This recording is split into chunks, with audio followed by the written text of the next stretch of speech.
स्वागत है मेरे नए वीडियो में। आज के इस वीडियो में हम लोग क्लास 12 फिजिक्स के लेसन नंबर फर्स्ट को विद्युत आवेश तथा क्षेत्र के बारे में पढ़ेंगे। और आज का जो हमारा टॉपिक होगा वो होगा निरक्षीय स्थिति में वैद्युत क्षेत्र की तीव्रता ज्ञात करना।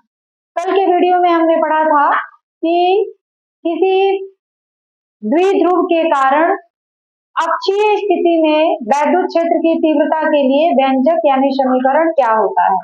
आज हम लोग पढ़ेंगे कि किसी द्विध्रुव के कारण निरक्षीय स्थिति में वैद्युत क्षेत्र की तीव्रता हम लोग कैसे निकालेंगे। तो चलिए हम लोग स्टार्ट करते हैं। देखिए हमने यहाँ पहले से ही चित्र बना रखा है।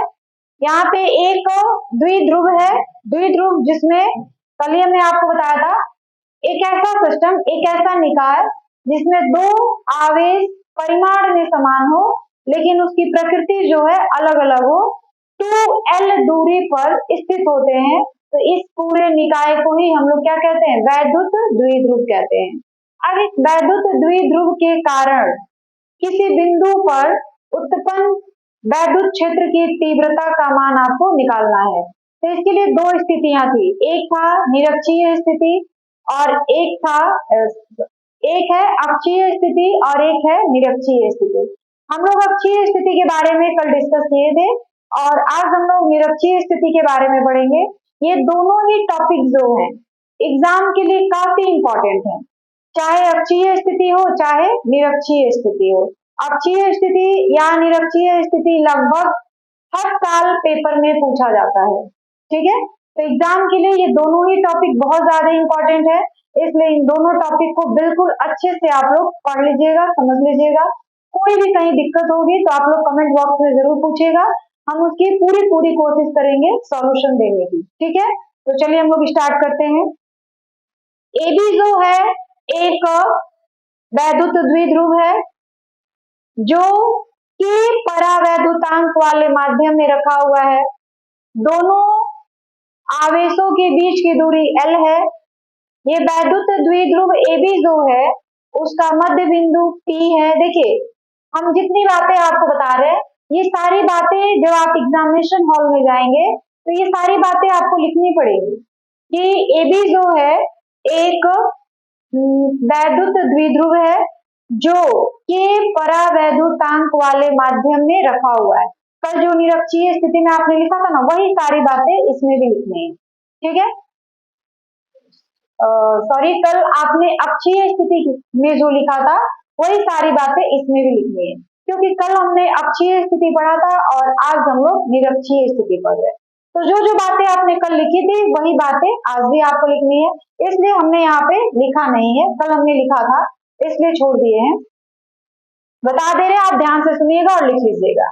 AB क्या है, AB जो है एक वैद्युत द्विध्रुव है जो के परावैद्युतांक वाले माध्यम में रखा हुआ है, ठीक है।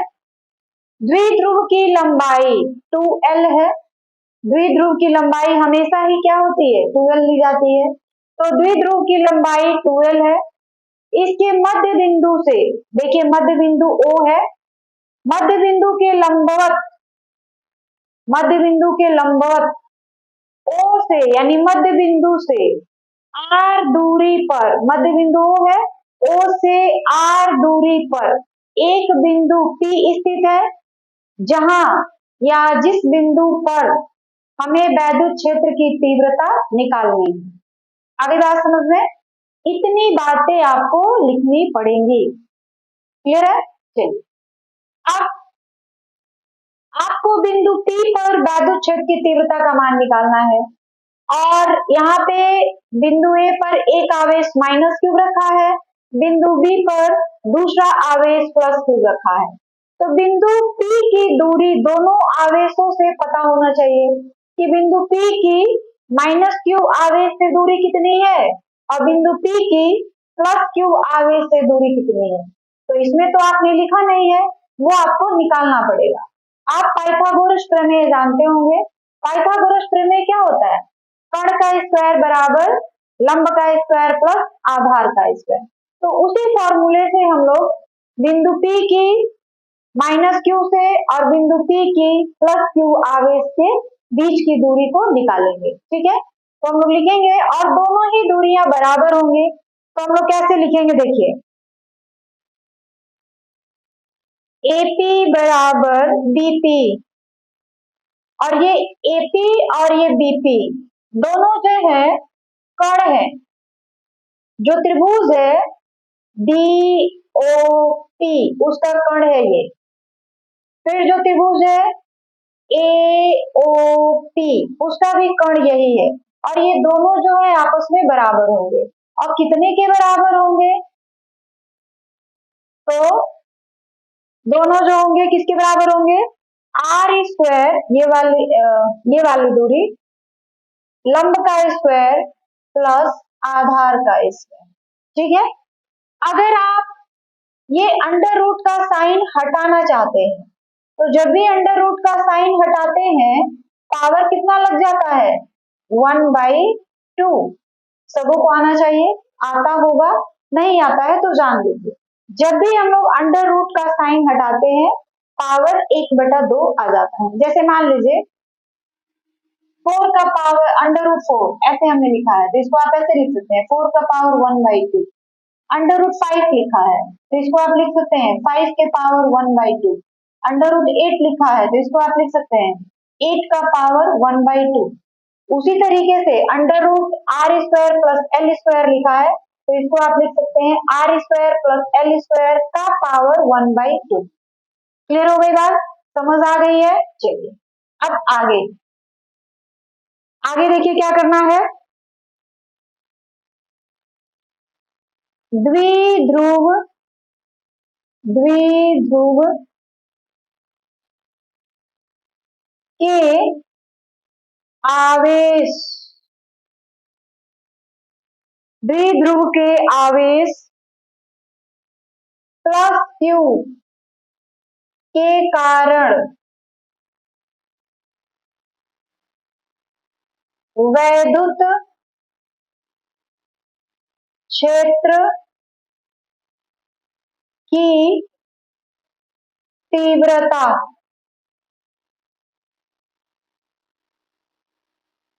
E1 माना के लिख लेते हैं, माना के E1 है, तो E1 बराबर वैद्युत क्षेत्र की तीव्रता के लिए जो फॉर्मूला होता है वो लिखेंगे 1/4πε0 के क्यू, देखिएगा आर स्क्वायर होता है, ये आर क्या है, जिस बिंदु पर आपको वैद्युत क्षेत्र की तीव्रता निकालनी है और जिस आवेश के कारण निकालनी है, तो उस बिंदु और उस आवेश दोनों के बीच की दूरी होती है आर। ठीक है, तो हमारे पास यहाँ पे क्या है कि आवेश प्लस क्यू और किस बिंदु पर वैद्युत क्षेत्र की तीव्रता निकालनी है, P पर। तो इस बिंदु P और आवेश Q के दोनों के बीच की दूरी, तो दोनों के बीच की दूरी क्या है, BP। BP का मान कितना है, under root R square plus L square. अभी बात समझ में, तो हम लोग लिखेंगे under root R square plus L square का होल स्क्वायर। ठीक है, क्योंकि फॉर्मूले में तो क्यू बाई आर स्क्वायर होता है ना, तो हमने ये आर की वैल्यू रखी है R under root R square plus L square. इस स्क्वायर से ये अंडर रूट जो है कैंसिल हो जाएगा, तो फिर हमारे पास क्या बचेगा, E1 इज इक्वल टू 1/4πε0 के Q by R square plus L square. अब इसकी दिशा भी आपको बतानी पड़ेगी कि जो E1 है, यहाँ पे देखिए E1 है, इसकी दिशा क्या है, तो इसकी दिशा D से P की ओर, देखिए यहाँ पे जो लकीर बना है इस तरीके से, देखिए दिशा क्या है, ऐसे है, तो B से P की ओर, तो हम लोग यहाँ बगल में लिख देंगे B से P की ओर दिशा क्या है बी से पी की ओर। ठीक है, अब E2 निकालेंगे। द्विध्रुव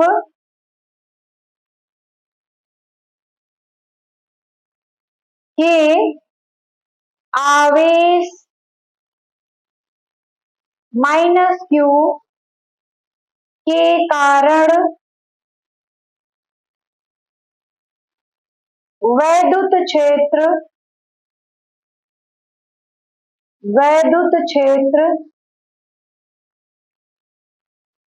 की तीव्रता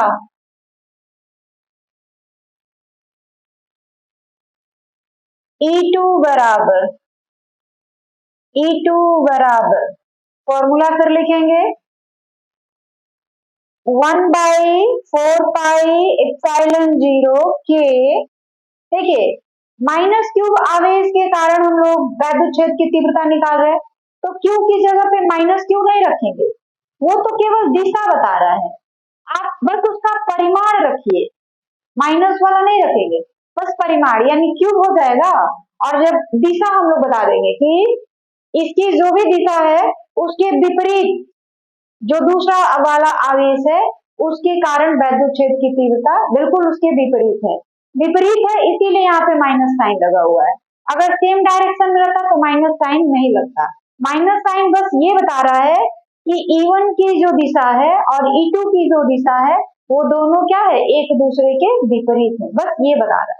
तो इसलिए आपको माइनस साइन यहाँ पे नहीं रखना है, आप क्या रखेंगे, केवल क्यू रखेंगे, आर स्क्वायर। तो -q के कारण निकाल रहे हैं, तो -q और किस बिंदु पर वैद्युत क्षेत्र की तीव्रता निकालनी है, P बिंदु पर। तो -q और बिंदु P, इन दोनों के बीच की दूरी, तो इन दोनों के बीच की दूरी है AP, और AP का मान हमने निकाला हुआ है तो वो रख लेंगे, R square plus L square का होल स्क्वायर। फिर स्क्वायर से ये अंडर रूट का साइन हट जाएगा, तो क्या बचेगा, E2 इज इक्वल टू 1/4πε0 के into Q by R square plus L square. Minus sign आपने नहीं रखा है तो दिशा बतानी पड़ेगी कि इसकी दिशा क्या है, तो इसकी दिशा देखिए ये E2 है, ये E2 है, तो E2 की दिशा क्या है, उल्टा है, P से A की ओर है, तो यहाँ पे लिखना पड़ेगा P से A की ओर है। ठीक है, अब जगह की थोड़ी सी प्रॉब्लम है इसलिए थोड़ा ध्यान से इसको देखिएगा, यहां से हम लोग करेंगे। ठीक है, तो बिंदु P पर जो परिणामी वैद्युत क्षेत्र की तीव्रता होगी वो E1 और E2 के सदिश योगफल के बराबर होगी। ठीक है, तो लिखेंगे, यहां से हम लोग ऐसे कर दे रहे हैं ऊपर, यहां से लिख रहे हैं बिंदु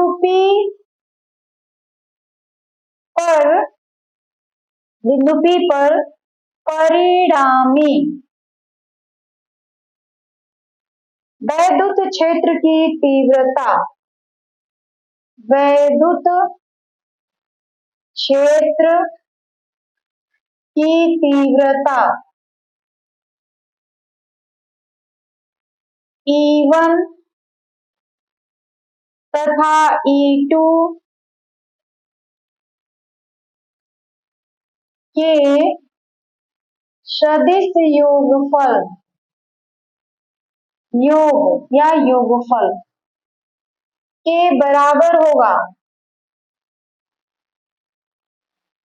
ठीक है, सदिश योगफल के बराबर होगी या होगा। देख लीजिए क्या कह रहा है कि बिंदु P पर जो परिणामी वैद्युत क्षेत्र की तीव्रता है E, वो इन दोनों तीव्रताओं के योगफल के सदिश योगफल के बराबर होगा। देखिए ये E1 है और ये E2 है, दोनों का सदिश योगफल निकालना है, तो दोनों का मान बराबर है लेकिन दिशा दोनों की विपरीत है। तो जब हम इन लोगों का सदिश योगफल निकालेंगे तो इनका मान क्या हो जाएगा, ये जो है क्या हो जाएंगे, दोनों का योगफल 0 के बराबर आ जाएगा। अरे बात नहीं, एक तो दोनों समान है और ऊपर से दोनों की दिशा विपरीत यानी साइन अलग अलग है, एक प्लस में है वही चीज दूसरा माइनस में है, तो दोनों का जब हम लोग ऐड करेंगे योगफल निकालेंगे तो जाहिर सी बात है वो 0 के बराबर है। ठीक है, सदिश योगफल के बराबर होगा। अतः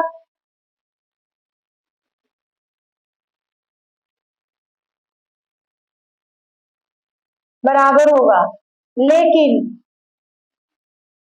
लेकिन E1 तथा E2 का मान समान है और दिशा और दिशा अलग अलग है, अलग अलग है।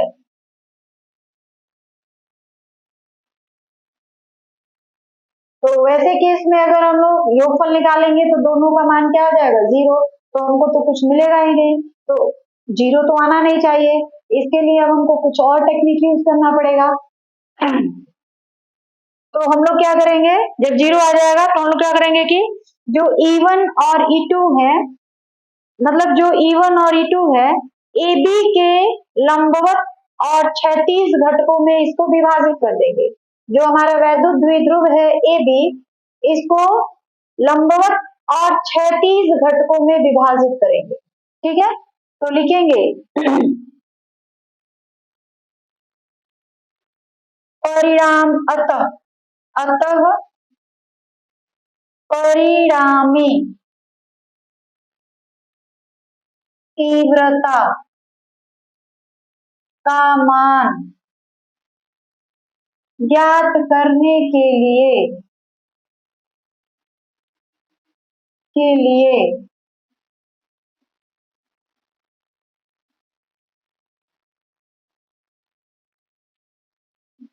द्विध्रुव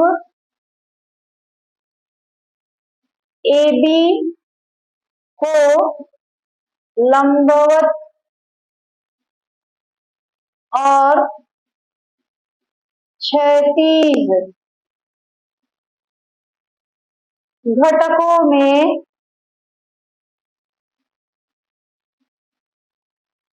विभाजित करना होगा। ठीक है, इसको लंबवत और क्षैतिज घटकों में विभाजित करना पड़ेगा। तो लंबवत घटक देखिए यहाँ पे बिंदु P है, यहाँ जो पॉइंट है वो बिंदु P है। लंबवत घटक E1 साइन थीटा और E2 साइन थीटा हो जाएंगे, जिनके मान समान है लेकिन दिशा विपरीत है, तो इनको भी जोड़ेंगे तो हम लोग क्या आ जाएगा, 0। लंबवत घटक घटक E1 साइन थीटा और E2 साइन थीटा हैं, जो जो नहीं जिनके परिमाण समान है किंतु दिशा विपरीत है।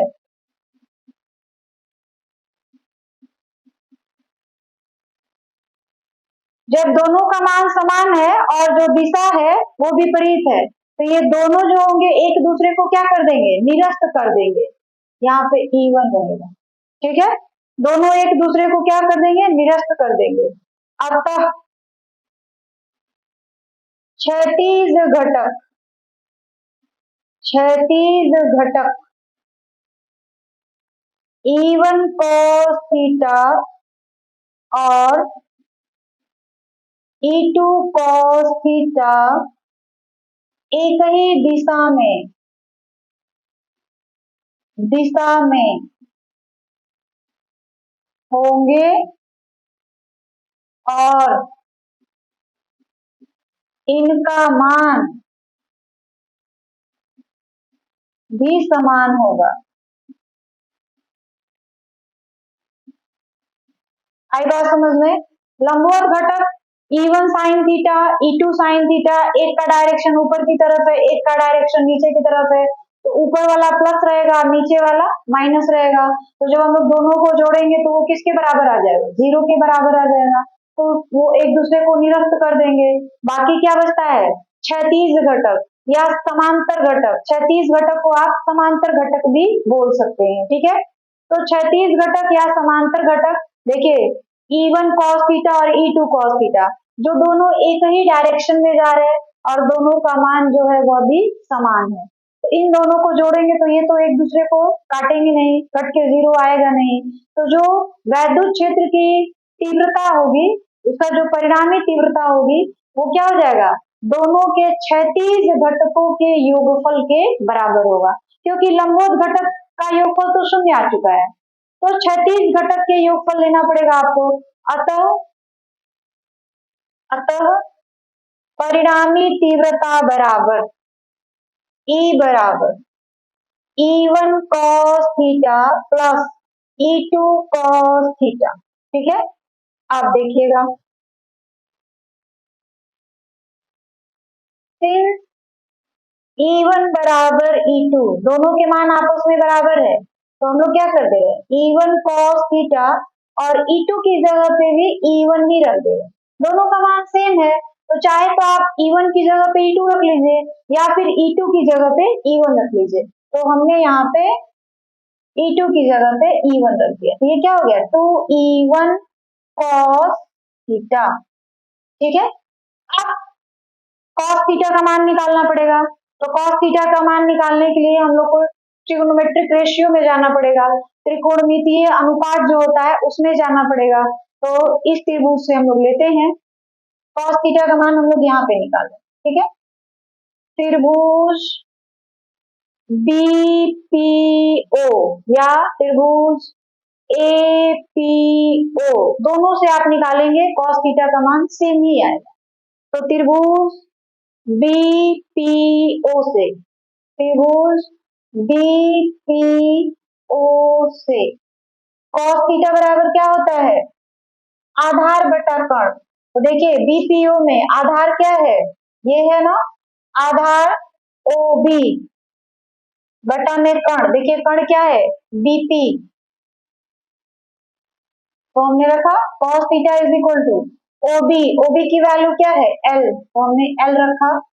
BP की वैल्यू हमने कहीं निकाला हुआ है, देखिए BP under root R square plus L square, या फिर आप R square plus L square का पावर 1/2 रख सकते हैं। ये बात समझ आई आपको? cos थीटा का मान निकालना है हमको, क्योंकि यहाँ पे cos थीटा हमको चाहिए।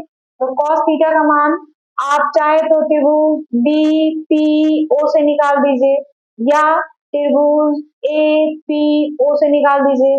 दोनों ही केस में cos थीटा का मान समान है। इतनी सी बात समझ आ गई आपको? चलिए, cos थीटा बराबर होता है आधार बटा कर्ण। तो इस त्रिभुज में हमने लिया है, देखिए BPO से, तो आधार क्या हो जाएगा? L और कर्ण क्या हो जाएगा? BP। तो आधार का मान तो L दिया हुआ है, ये BP जो है, BP का मान चाहे आप ये रख लीजिए या फिर आप ये रख लीजिए, दोनों चीज सेम है, तो हम ये रखते हैं, ठीक है।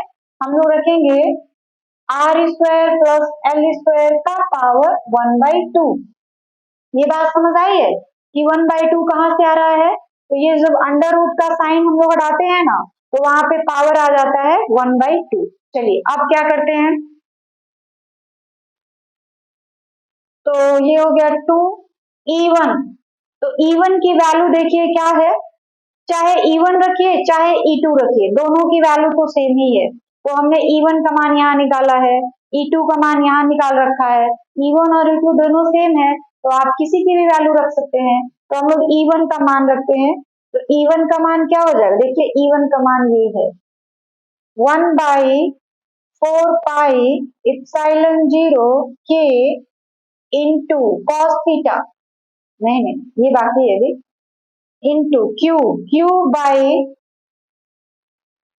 थोड़ा सा चलिए, क्यू थोड़ा सा नीचे से लिखते, जगह की प्रॉब्लम पड़ेगी फिर। चलो, 2E1 की जगह ये पूरा 1/4πε0K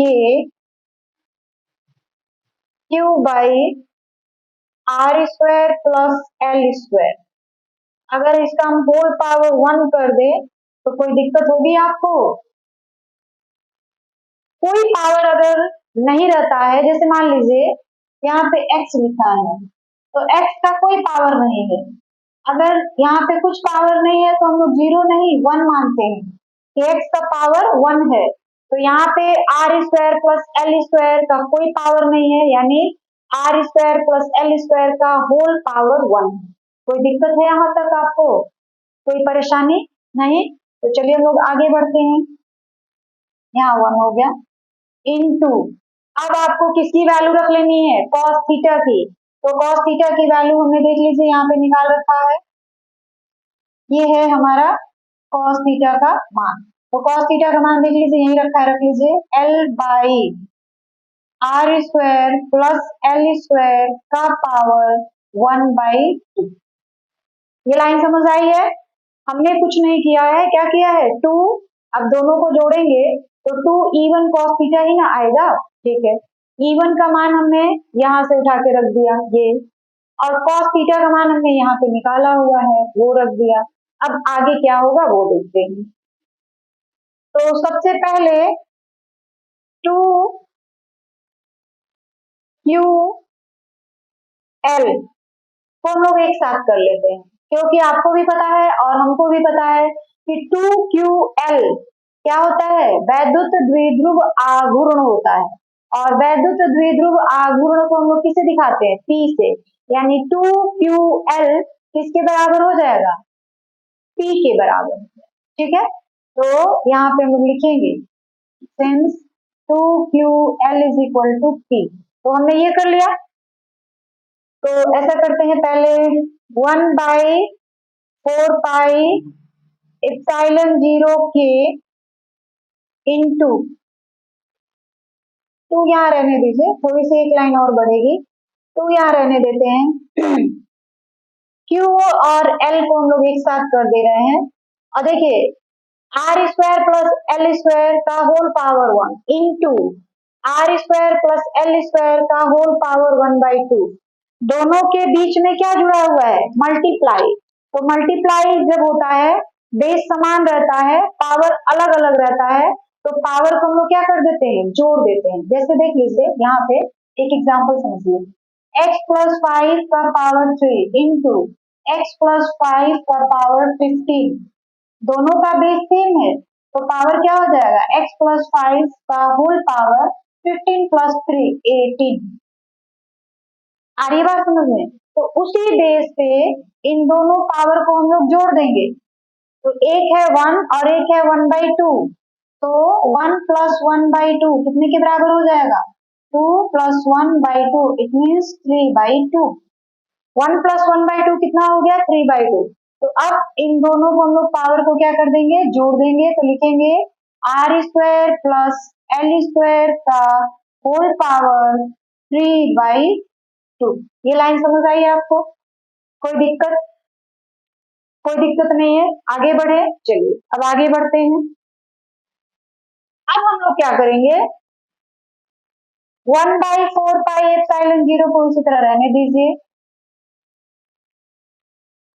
ठीक है। इस 2 को हम लोग इसके पास ला दे, इंटू में है तो आप यहाँ भी ला सकते हैं, यहाँ भी। तो 2 को हम लोग यहाँ ला रहे, 2QL/R² प्लस L² का होल पावर 3/2। ये लाइन समझ आ गई आपको? कोई दिक्कत नहीं है, आगे बढ़े। चलिए इसको थोड़ा ध्यान से समझना पड़ेगा बच्चों, इसलिए कि एग्जाम के लिए तो ये वेरी वेरी वेरी इंपॉर्टेंट है, ठीक है।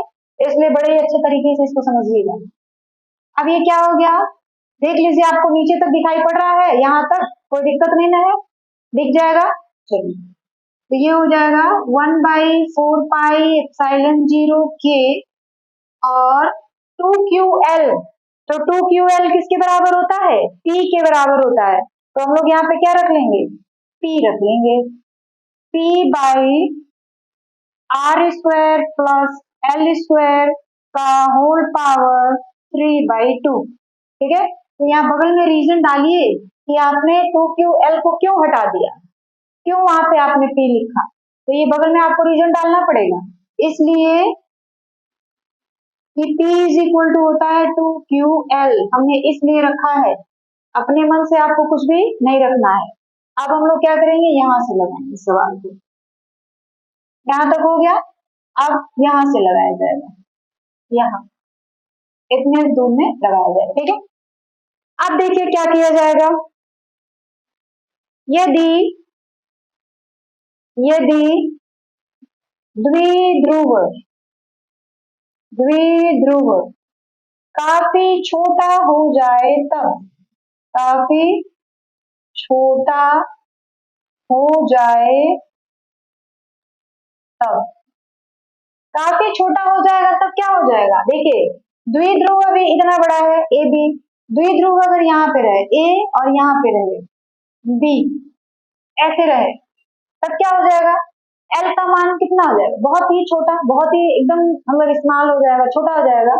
तब क्या हो जाएगा, L less than is equal to R, L का जो मान है आर से बहुत बहुत बहुत ज्यादा कम हो जाएगा।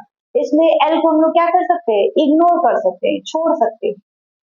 सारी बात समझ लें, तो क्या किया जाएगा अब यहाँ पे, ई बराबर क्या हो जाएगा, 1/4πε0 के पी, एल को तो हमने छोड़ दिया क्योंकि वो आर की तुलना में काफी छोटा पड़ रहा है, इसलिए हमने उसको छोड़ दिया। तो यहाँ पे क्या बचेगा, आर स्क्वायर का होल पावर 3/2 तो रहेगा, क्योंकि एल की जगह मान लीजिए आपने 0 रख दिया, तो आर स्क्वायर प्लस 0 का होल पावर 3/2 तो हो जाएगा आर स्क्वायर का पावर 3/2, तो यहाँ पे हम लोग रख लेंगे 3/2। ठीक है, अब ये 2 और ये 2 कैंसिल हो जाएगा, तो क्या बचेगा, 1/4πε0 के into P by R cube, ऐसा आ जाएगा। ये लाइन समझ आई आपको अच्छे से, आगे बढ़ा जाए। चलिए, अब ये तो हो गया 1/4πε0 के into P by R cube, ये हो गया। अब यदि माध्यम हवा या निर्वात हो तब के इज इक्वल टू 1 होता है। हवा के लिए या निर्वात के लिए जो के का मान होता है वो किसके बराबर होता है, 1 के बराबर होता है। ठीक है, तो हम लोग के की जगह पे क्या रख लेंगे, 1, तो ई बराबर क्या आ जाएगा, 1/4πε0, अब के की जगह पे तो हमने 1 रखा है। ठीक है, तो into P by R cube, यह जो है वैद्युत क्षेत्र की तीव्रता का मान है निरक्षीय स्थिति में। ठीक है, यह वैद्युत क्षेत्र की तीव्रता का मान है निरक्षीय स्थिति में, ये आपको लिख लीजिएगा। यही जो है वैद्युत क्षेत्र की तीव्रता का मान है, और कैसी स्थिति में, तो निरक्षीय स्थिति में। तो कल आपने पढ़ा था कि किसी बिंदु P पर किसी द्विध्रुव के कारण अक्षीय स्थिति में वैद्युत क्षेत्र की तीव्रता का मान कैसे निकालते हैं, कैसे ज्ञात करते हैं। और आज हमने पढ़ा है कि निरक्षीय स्थिति में किसी वैद्युत द्विध्रुव के कारण वैद्युत क्षेत्र की तीव्रता का मान हम लोग कैसे निकालेंगे। ठीक है, हमने आपको पहले ही बताया है कि ये दोनों ही टॉपिक जो है काफी इंपॉर्टेंट है, इसलिए इसको ध्यान से पढ़ना है। अब बच्चों हम लोग जो है एक सवाल के द्वारा अक्षीय स्थिति और निरक्षीय स्थिति को और ज्यादा अच्छे से समझने की कोशिश करेंगे, और ये देखेंगे कि जो आपने अक्षीय स्थिति के लिए और निरक्षीय स्थिति के लिए फॉर्मूला निकाला है, वो किस तरह से किसी क्वेश्चन में यूज होता है, इस पर किस तरह से सवाल पूछे जाते हैं। तो हमने एक यहाँ सवाल लिख रखा है, एक द्विध्रुव में 10 माइक्रोकूलाम के दो बराबर और विपरीत आवेश एक दूसरे से 1 सेंटीमीटर की दूरी पर स्थित हैं। ठीक है, द्विध्रुव आघूर्ण 1 नंबर आपको निकालना है, द्विध्रुव आघूर्ण 2 नंबर में आपको निकालना है कि द्विध्रुव से 1 मीटर की दूरी पर अक्षीय और निरक्षीय स्थिति में वैद्युत क्षेत्र ज्ञात करना है। तो देखिए, वैद्युत क्षेत्र कहिए या वैद्युत क्षेत्र की तीव्रता कहिए, दोनों बात एक ही है, दोनों बात सेम है। ठीक है, तो सबसे पहले कोई भी सवाल आप हल करने जाइए तो पहले ये बताइए कि क्या क्या चीजें दी गई हैं, क्या क्या चीजें दी गई हैं, क्या क्या चीज पूछा जा रहा है और उसके लिए हम लोग कौन कौन सा फॉर्मूला लगाने वाले हैं। तो सबसे पहले लिखिए दिया हुआ है, गिवन। तो सॉल्यूशन करेंगे हम लोग और पहला स्टेप यही लिखेंगे, दिया हुआ है।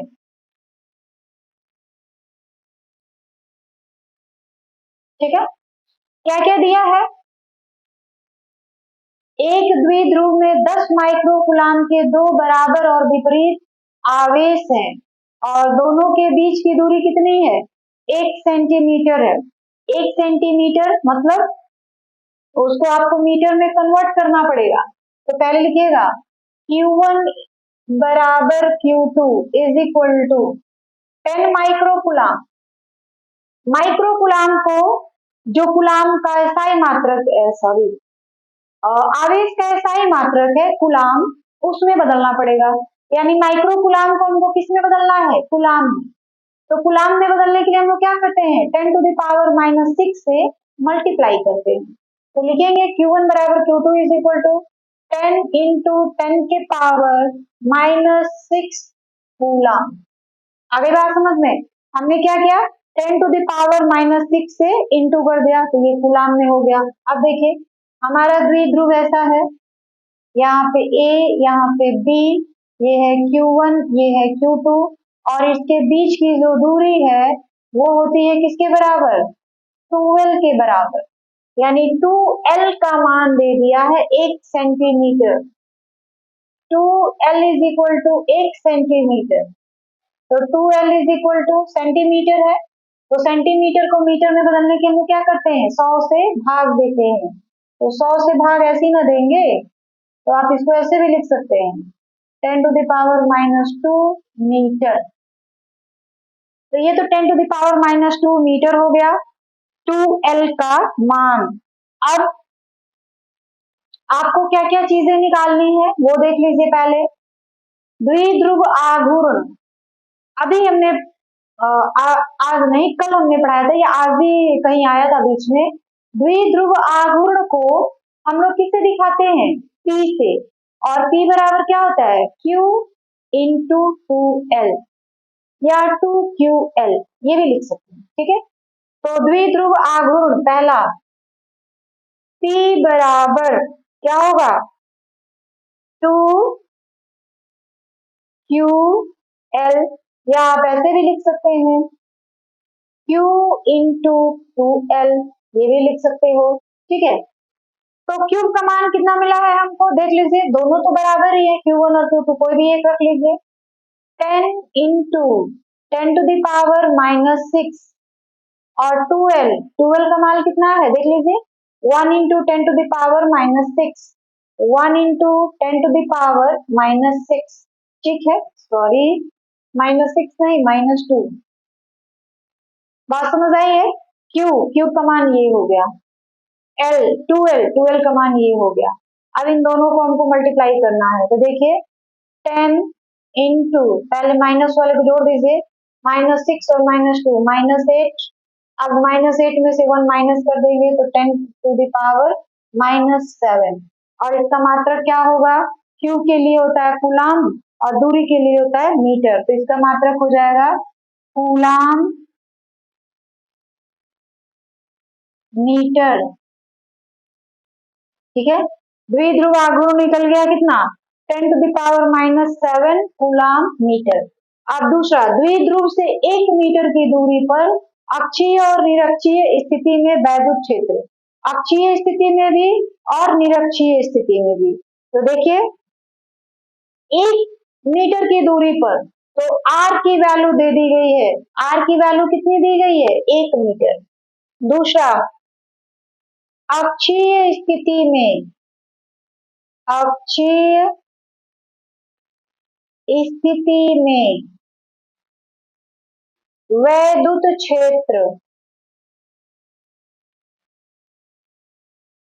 वैद्युत क्षेत्र कहिए या वैद्युत क्षेत्र की तीव्रता कहिए, दोनों मान जो है क्या, दोनों चीजें जो है सेम। तो E बराबर, फॉर्मूला क्या है अक्षीय स्थिति के लिए, 1/4πε0 2p इंटू R3। ठीक है, तो इसको थोड़ा सा हल करा जाए। E बराबर क्या हो जाएगा, 1/4πε0 का मान, देखिए एक चीज और ध्यान देना है आपको, ये नहीं रहेगा, यहाँ पे कोई माध्यम नहीं दिया हुआ है कि इस माध्यम में इस द्विध्रुव को रखा गया है, कोई माध्यम नहीं दे रहा है। ठीक है, बस दिया है एक द्विध्रुव में इतने विपरीताओं से एक दूसरे से 1 सेंटीमीटर की दूरी पर रखेंगे, कोई माध्यम का नाम नहीं दिया। तो हम लोग ये मान के चलेंगे कि यह जो वैद्युत द्विध्रुव है ये कहाँ रखा हुआ है, हवा में, और हवा के लिए के का मान क्या हो जाता है, 1। तो यहाँ पे जो के होता है उसकी वैल्यू हमने क्या रख ली है, 1 रख ली है, क्योंकि कोई माध्यम दिया नहीं ना है। अगर दिया रहता कि इतना परावैद्युतांक वाले माध्यम में द्विध्रुव को रखा गया है तब हम लोग के का मान कुछ रखते, लेकिन यहाँ पे दिया नहीं है तो के का मान 1 हो गया। अब इसको सिंप्लीफाई करेंगे, 1/4πε0 की वैल्यू होती है 6 होती है, याद रखिएगा हमेशा इसको, 9 × 10⁹ 2 हो गया। p की वैल्यू आपने निकाल रखा है, देख लीजिए 10⁻⁷। R की वैल्यू आपने यहाँ पे दे रखा है 1 मीटर, तो 1 का क्यूब, तो 1 का क्यूब तो 1 ही रह जाएगा। तो ये क्या हो जाएगा, देखिए पहले हम जब भी कैलकुलेशन करने जाएंगे तो क्या करेंगे, पहले जो नंबर्स हैं उनको अलग मल्टीप्लाई कर लीजिए और जो 10 के पावर के फॉर्म में उसको अलग कर लीजिए। ठीक है, तो ये नंबर है 9 × 2 18 हो गया, इंटू अब 10 के पावर 9 और 10 के पावर -7, तो एक प्लस में है और दूसरा माइनस में है, तो इन दोनों पावर्स को हम लोग क्या करेंगे, घटा देंगे। तो 9 में से 7 घटाएंगे, 10 के पावर क्या बचेगा, 2। अब 10 के पावर 2 का मतलब क्या होता है, 10 × 10, तो 10 × 10 कितना हो जाता है, 100। तो हम लोग इसको ऐसे लिखेंगे 18 × 100, इट मीन 1800। और अक्षीय स्थिति में वैद्युत क्षेत्र की तीव्रता का मात्रक क्या होता है, वोल्ट प्रति मीटर, चाहे अक्षीय स्थिति में हो चाहे निरक्षीय स्थिति में। तो वोल्ट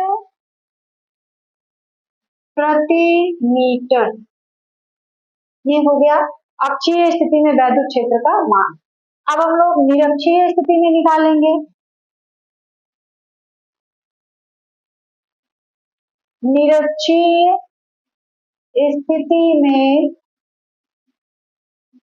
वैद्युत क्षेत्र E बराबर, तो पहला काम हमारा यही होगा कि हम लोग फॉर्मूला लिखेंगे कि निरक्षीय स्थिति में वैद्युत क्षेत्र की तीव्रता का फॉर्मूला क्या होता है। तो पहले फॉर्मूला ही लिखा जाए, 1/4πε0 p/r3, ये होगा फॉर्मूला। तो 1/4πε0 की वैल्यू तो फिक्स है और अब तक आपको याद भी हो जाना चाहिए, बार बार वही चीज जब पढ़ोगे, बार बार वही चीज देखोगे तो वो लगभग दिमाग में सेट हो जाना चाहिए। तो अब तक आपको याद हो गया होगा, इसकी वैल्यू होती है 9 × 10⁹ p की वैल्यू आपने निकाला हुआ है, देखिए कितना निकाला है, 10⁻⁷,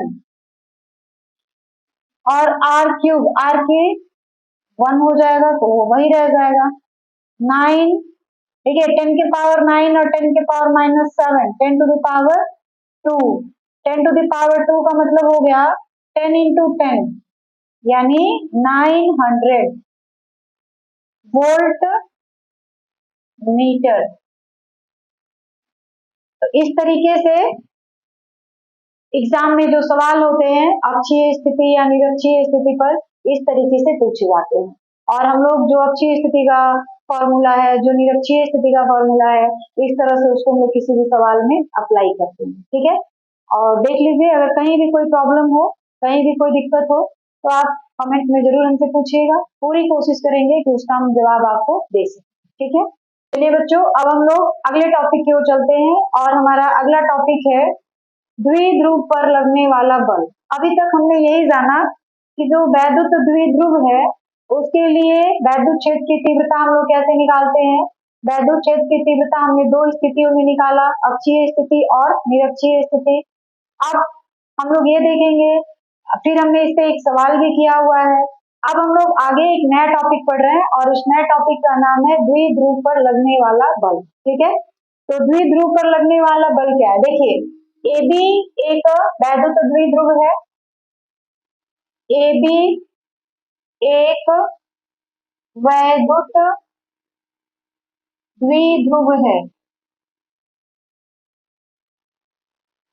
ठीक है, 2L, 2L क्या है, 2L वैद्युत द्विध्रुव की लंबाई है। 2L क्या है, वैद्युत द्विध्रुव की लंबाई है।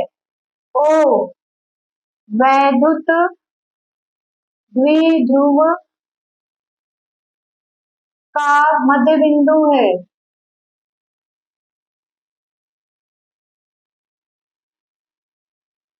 ठीक है, O जो है वैद्युत द्विध्रुव AB का मध्य बिंदु है, और P वैद्युत द्विध्रुव आघूर्ण है। P वैद्युत क्षेत्र की तीव्रता E के साथ थीटा कोण बनाता है।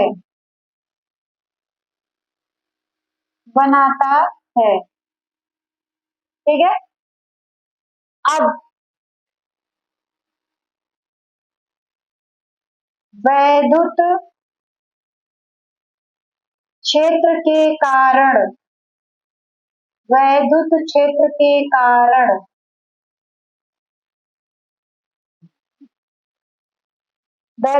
के कारण द्विध्रुव नहीं, आवेश प्लस Q पर लगने वाला बल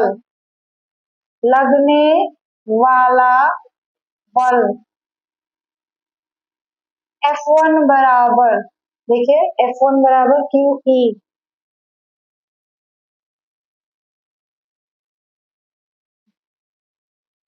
और आवेश माइनस Q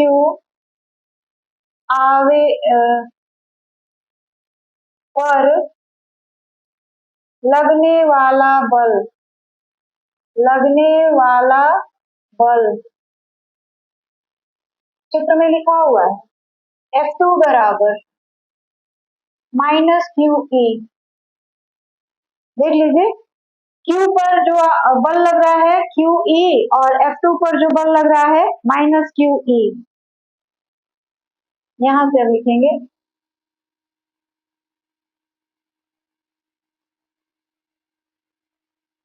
अतः इन बलों का परिणामी बल F बराबर F1 प्लस F2। तो F1 का मान कितना है, देखिए प्लस QE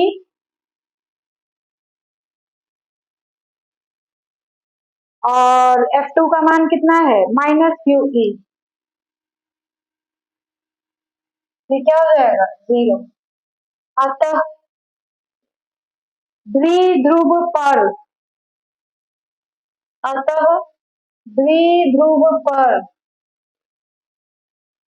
कार्यरत नेट बल कितने के बराबर होता है? कार्यरत नेट बल 0 के बराबर होता है, सदा 0 के बराबर होता है, ये भी कह सकते हैं आप, सदा 0 होता है। ये आपका हो गया, यानी द्विध्रुव पर जो कार्यरत नेट बल होता है उसका मान हमेशा कितने के बराबर होता है? 0 के बराबर होता है। बात समझ आ गई कैसे 0 के बराबर होता है? तो ये आप इस चित्र को देखकर पूरी अच्छी तरीके से समझ सकते हैं। Q1 के कारण जो बल है F1 QE के बराबर है, -Q, यहाँ पे -Q लिखा हुआ है देखिएगा, -Q के कारण जो बल लग रहा है F2 वह है -QE। अब नेट बल जो होगा यानी परिणामी बल जो होगा इन दोनों बलों के योगफल के बराबर हो जाएगा, और वो कितने के बराबर हो जाएगा? 0 के बराबर। तो ये तो हो गई वैद्युत द्विध्रुव पर लगने वाले बल की बात। अब हम लोग बात करेंगे वैद्युत नया, अब हमारा जो है एक नए टॉपिक की ओर हम लोग जा रहे हैं, और हमारा जो नया टॉपिक है वो क्या है? वैद्युत द्विध्रुव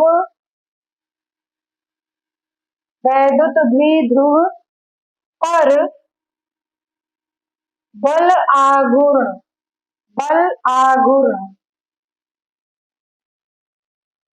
अब ये क्या चीज है? बल आघूर्ण क्या चीज है?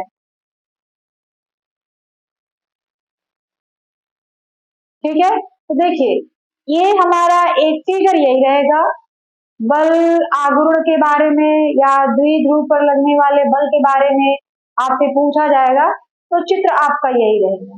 ठीक है, अब ये द्विध्रुव पर लगने वाला बल आघूर्ण जो होता है ये क्या होता है? तो देखिए जो द्विध्रुव पर ये जो दो बल काम कर रहे हैं F1 और F2, ये यही कोशिश करते हैं कि जो हमारा द्विध्रुव है उसको घुमाकर वैद्युत क्षेत्र की दिशा में ला दिया जाए। ठीक है, जो अब इसको हम लोग कहेंगे बल युग्म। तो यहाँ पे दो बल युग्म है F1 और F2, इन दोनों बल युग्म की कोशिश यही होती है हमेशा कि वो द्विध्रुव को घुमाकर वैद्युत क्षेत्र की दिशा में ला दे। ठीक है, तो वैद्युत द्विध्रुव पर लगने वाले बल युग्म को ही क्या कहते हैं? द्विध्रुव पर बल आघूर्ण कहते हैं। आई बात समझ में? वैद्युत द्विध्रुव पर लगने वाले बल युग्म को ही हम लोग द्विध्रुव पर बल आघूर्ण कहते हैं। देखिए वैद्युत द्विध्रुव पर लगने वाले वैद्युत द्विध्रुव पर लगने वाले बल F1 और F2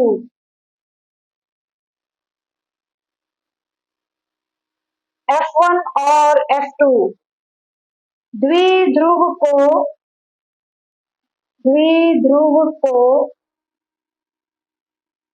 वैद्युत क्षेत्र की दिशा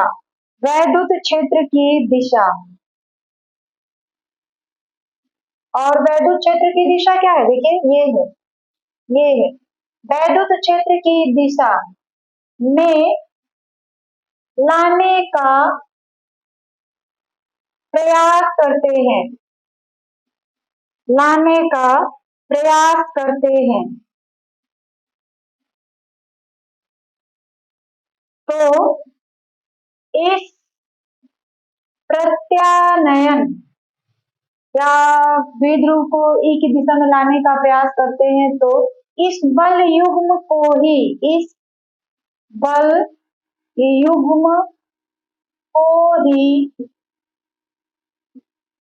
वैद्युत द्विध्रुव पर बल आघूर्ण कहते हैं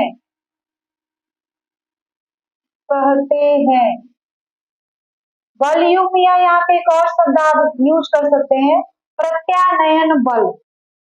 बलयुग्म कहिए या एक आप नया शब्द यहाँ पे यूज कर सकते हैं, वो है प्रत्यानयन बल। तो चाहे आप बलयुग्म कहिए या फिर यहाँ पे आप जोड़ सकते हैं प्रत्यानयन बल को ही वैद्युत द्विध्रुव पर बल आघूर्ण कहते हैं। इसे तो इसको हम लोग तो पढ़ते हैं इस तरीके से, तो द्वारा प्रदर्शित किया जाता है,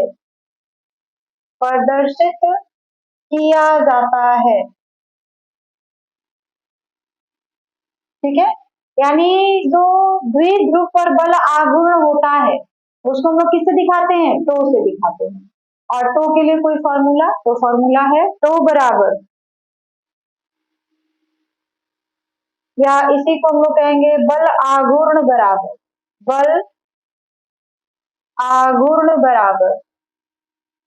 या टो बराबर एक बल का परिमाण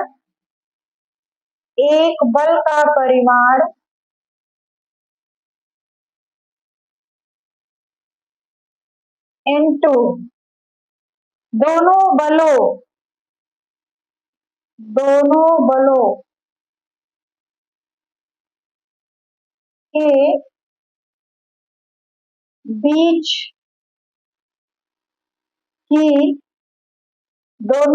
के बीच की लंबवत दूरी,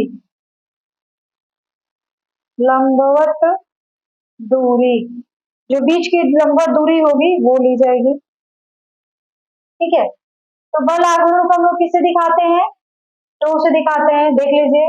और यहाँ पे दो बल काम कर रहे हैं, इन्हीं दोनों बल युग्म को ही हम लोग क्या कहते हैं, बल आघूर्ण कहते हैं। F1 QE F2 minus QE, दोनों बलों का परिमाण जो होता है समान होता है, लेकिन प्रकृति यानी दिशा जो होती है अलग अलग होती है। तो अब हम लोग लिखेंगे टो बराबर, देखिए एक बल का परिमाण, तो एक बल का परिमाण हम लोग QE ले सकते हैं, Q इंटू E। अब दोनों बलों के बीच की लंबवत दूरी, तो देखिए एक बल है ये और एक बल है ये, मतलब यहाँ पे एक बल है और एक बल यहाँ पर है, इन दोनों के बीच की लंबवत दूरी ये है, जिसको हम लोग BN के नाम से भी कह सकते हैं।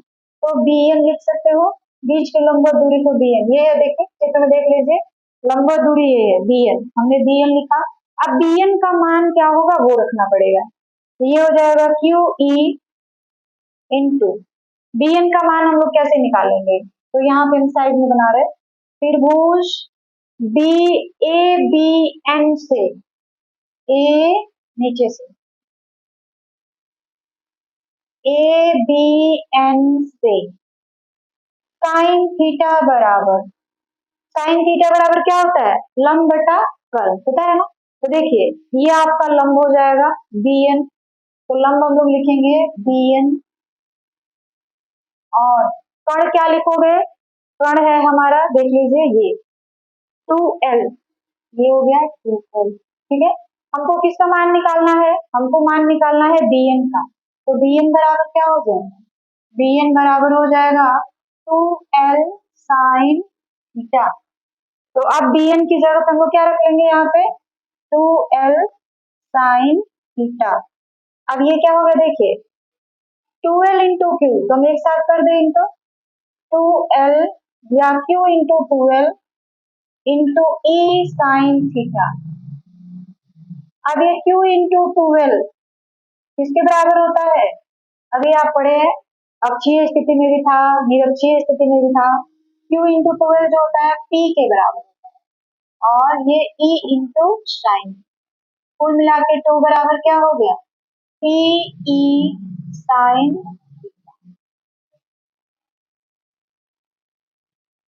तो ये जो टो है ये क्या है, टो जो है वैद्युत द्विध्रुव पर बल आघूर्ण का मान, ठीक है। तो अब आपको अच्छे से समझ आ गया होगा कि द्विध्रुव पर लगने वाला बल क्या होता है। द्विध्रुव पर लगने वाला बल होता है QE और माइनस QE, और इन दोनों बलों को ही, बल युग्मों को ही हम लोग क्या कहते हैं, द्विध्रुव पर बल आघूर्ण कहते हैं। बल आघूर्ण को किससे दिखाते हैं, टो से। तो बराबर क्या होता है, PE साइन थीटा। ठीक है, तो चलिए बच्चों, अब हम लोग जो भी हमने पढ़ा बल आघूर्ण, द्विध्रुव पर बल आघूर्ण, हम लोग अभी पढ़ के जस्ट खत्म किए हैं, उसी पर एक सवाल है। ये सवाल है, एक वैद्युत द्विध्रुव 10⁵ न्यूटन प्रति कूलाम के वैद्युत क्षेत्र में 30 डिग्री के कोण पर रखा गया है और उस पर 6 इंटू 10⁻⁻24 न्यूटन मीटर का बल आघूर्ण लग रहा है। तो वैद्युत द्विध्रुव आघूर्ण का मान ज्ञात करें। तो सबसे पहले आप सवाल को कम से कम एक दो बार अच्छे से पढ़िए और उसको समझने की कोशिश करिए कि क्या क्या चीज दिया गया है और किस चीज के बारे में आपसे पूछा जा रहा है। ठीक है, उसके बाद जो चीज निकालना है उसमें हम लोग किस फॉर्मूले को लगाएंगे, किस फॉर्मूले से निकाल सकते हैं। तो पहले वो हम लोग डिसाइड करते हैं, सोचते हैं। एक बार नहीं समझ आ रहा, दो बार पढ़िए, दो बार भी नहीं समझ आया, तीन बार पढ़िए। जब तक सवाल को अच्छे से पढ़ेंगे नहीं, समझेंगे नहीं, तब तक ये सवाल कर पाना मुश्किल है। चाहे सवाल कितना भी छोटा हो, चाहे सवाल कितना भी बड़ा हो, अगर आपको वो समझ नहीं आ रहा है कि क्या क्या चीजें दी गई हैं और किस चीज के बारे में पूछा जा रहा है, तो सवाल कर पाना थोड़ा मुश्किल होगा। इसलिए सवाल को कम से कम दो बार बिल्कुल ईमानदारी से पढ़िए, उसके बाद समझिए कि क्या पूछा गया है और क्या दिया गया है। ठीक है, तो चलिए देखते हैं इसमें क्या क्या दिया गया है। देखिए, सॉल्यूशन दिया गया है या दिया हुआ है, दिया हुआ है वैद्युत क्षेत्र यानी E का मान दिया हुआ है। वैद्युत क्षेत्र कहते हैं या फिर वैद्युत क्षेत्र की तीव्रता कहते हैं। E का मान दिया हुआ है, थीटा का मान दिया हुआ है। ठीक है, उसके बाद 6 इंटू 10⁻⁻24 न्यूटन मीटर का बल आघूर्ण लग रहा है। तो बल आघूर्ण को हम लोग किसे दिखाते हैं, अभी हमने आपको बताया था कि जो बल आघूर्ण होता है उसको हम लोग टो से दिखाते हैं, यानी टो का भी मान आपको दिया गया है। कितना, 6 इंटू 10⁻⁻24। तो फिर आपको निकालना क्या है, देखिए अच्छे से समझिए थोड़ा। वैद्युत द्विध्रुव आघूर्ण, वैद्युत द्विध्रुव आघूर्ण को हम लोग किससे दिखाते हैं, P से दिखाते हैं। ठीक है, तो यही P आपको निकालना है। अभी आपने टो का फॉर्मूला पढ़ा, टो बराबर क्या होता है, टो बराबर अभी आपने पढ़ा PE साइन थीटा। ठीक है, टो का मान दे दिया है, हमको P का मान निकालना है, तो यहीं से निकालते हैं। P is equal to 2/E sine theta. ये लाइन समझ आई है, P को हमने यही छोड़ दिया, बाकी ये जो चीज बच रहा है इसको हमने टो के नीचे ला दिया, तो ये ऐसा हो गया। अब टो का मान दिया हुआ है कितना, 6 इंटू 10⁻⁻24। E का भी मान दिया है 10⁵ साइन थीटा, साइन 30 डिग्री। अब इसी को आपको सॉल्व कर देना है, तो देखिए कैसे करोगे। 6 into 10⁻⁻24 10⁵ sine theta, sine 30 degree. Sine 30 degree का मान आपको पता होना चाहिए, नहीं पता है तो जान लीजिए साइन 30 डिग्री का मान होता है 1/2। ठीक है, उल्टा करेंगे तो ये 2 ऊपर चला जाएगा, यानी 6 इंटू 10⁻⁻24 बाई 10⁵ इंटू 1, और ये जो 2 है ना, ये 2 ऊपर चला जाएगा, तो ऊपर आएगा तो कहाँ आ जाएगा, यहाँ पे। ठीक है, या एक तरीका और भी है, 1/2 को आप डायरेक्टली लिख सकते हैं 0.5। अगर आपको नहीं समझ आता है तो आप ऐसे भी लिख सकते हैं। ठीक है, पॉइंट आपने हटाया तो 10 ऊपर आ गया। अब इस 10 के पावर, अच्छा चलिए 10⁵ जो है इसको भी हम लोग ऊपर ले चलते हैं, तो इस 5 से ये कट जाएगा 2 बार में। 10 के पावर 5 को ऊपर ले जाते हैं तो 10 के पावर 5 को जब हम लोग ऊपर ले जाएंगे तो क्या बचेगा, 10 के पावर प्लस 5 था, जब वो ऊपर जाएगा तो 10 के पावर माइनस 5 हो जाएगा, इस तरीके से होगा। ठीक है, जब भी आप कैलकुलेशन करिए ये कोशिश करिए कि जो जो 10 के पावर्स है उनको एक साथ और जो बिना 10 के पावर्स है उनको एक साथ मल्टीप्लाई कर लीजिए। तो 6 और 2 दोनों को इंटू करेंगे तो हो जाएगा 12। अब 10 के पावर -2 और 10 के पावर -7, तो 10 के पावर सॉरी यहाँ पे -24 है, 2 नहीं, -24। देखिए 10 के पावर -24 और 10 के पावर -5 कितना हो जाएगा, 10 के पावर माइनस है दोनों तो माइनस जोड़ देंगे 29 हो जाएगा।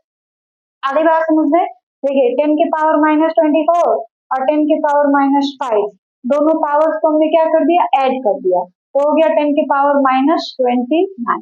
क्लियर है। अब मानक रूप में लाते हैं इसको। मानक रूप का मतलब है एक अंक के बाद दशमलव रहना चाहिए, पॉइंट रहना चाहिए, इसी को हम लोग मानक रूप कहते हैं। तो एक अंक के बाद दशमलव आएगा कैसे, यहाँ पे तो हम लोग एक अंक के बाद दशमलव लाने के इसको 10 से भाग देंगे, तो 10 से भाग देंगे तो 10 से गुणा भी करेंगे। आपने 10 से भाग दिया है ना, तो 10 से गुणा भी करिए ताकि ये 10 और 10 कट जाए, सवाल में कोई चेंज ना हो। अब देखिए क्या करेंगे, इसको आप भाग दे दीजिए तो क्या हो जाएगा 1.2 आएगा, और यहाँ 10 के पावर -29 और यहाँ है 10 के पावर 1 यानी 10 के पावर -28, ये हो गया। और ये किसका मान है, पी का मान है। तो द्विध्रुव आघूर्ण का मान है, इसका मात्रक क्या होता है, कूलाम मीटर, इसका मात्रक हो जाएगा कूलाम मीटर। ठीक है, समझ आया आपको अच्छे से। अगर आपको कहीं भी कोई कंफ्यूजन है तो आप कमेंट बॉक्स में कमेंट करके हमसे पूछ सकते हैं। ठीक है, अच्छे से समझ आ गई है। तो एग्जाम जो होता है, बोर्ड का पेपर जो होता है, उसमें इसी तरीके के सवाल आपसे पूछे जाते हैं, और कोई भी सवाल हो उसको हल करने के पहले कम से कम 2 बार तो आप क्वेश्चन को पढ़ ही डालिए, ईमानदारी से पढ़िए, एक एक वर्ड को पढ़िए, समझने की कोशिश करिए और उसके बाद सॉल्यूशन लगाइए। ठीक है, तो सवाल अच्छे तरीके से आपके बन जाएंगे। और लास्ट में मैं यही कहना चाहूंगी कि अगर आप मेरे वीडियो पे नए हैं और मेरी वीडियो आपको अच्छी लगती है तो प्लीज हमारे वीडियो को ज्यादा से ज्यादा लाइक, सब्सक्राइब और शेयर करें।